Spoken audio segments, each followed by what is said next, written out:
आपल्या चॅनलवरील बऱ्याच विद्यार्थ्यांना आपल्या ऑनलाईन टेस्ट सोडवण्यात किंवा लॉग इन करण्यामध्ये अडचण येत आहेत, तर त्यांच्यासाठी हा व्हिडिओ मी बनवत आहे।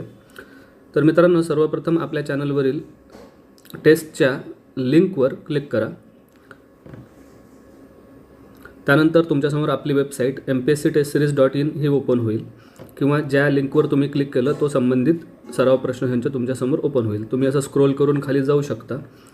इथे तुम्हाला स्टार्ट क्विज असं बटन दिसेल। इथे बघा लीडर बोर्ड आहे। या लीडर बोर्डवर तुम्हाला किती मार्क्स मिळाले ते तुम्हाला इथे दिसेल।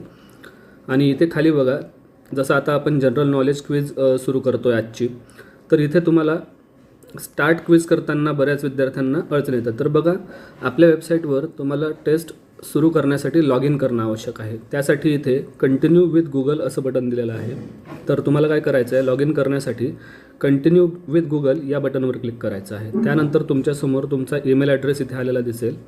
तुम्ही तुमचा ईमेल ॲड्रेस सिलेक्ट करा।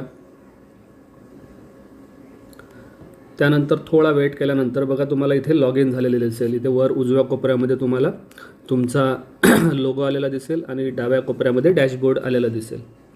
आता जर तुम्ही खाली स्क्रोल करून बघितलं तर तुम्हाला स्टार्ट क्विजवर जेव्हा तुम्ही क्लिक कराल तर तुम्हाला आता टेस्ट सुरू झालेली दिसेल। जसं आपण ही आजची जीकेची टेस्ट ओपन केलेली आहे। तर बघा, इथे आता प्रश्न दिसतोय। प्रश्न आपल्याला काय करायचं आहे, प्रश्न वाचल्यानंतर 4 किंवा 5 पर्याय दिलेले असतील टेस्टनुसार। तर त्यानंतर आपल्याला काय करायचं आहे, उत्तर क्लिक करायचं आहे आणि चेक याच्यावर क्लिक करायचं आहे तुमचं उत्तर बरोबर आहे किंवा नाही। ठीक आहे। एखाद्या वेळेस तुम्ही जर चुकीचं उत्तर दिलं तर तुम्हाला खाली स्पष्टीकरणसुद्धा दिसेल। नंतर आपण नेक्स्ट करूयात पुढच्या प्रश्नासाठी।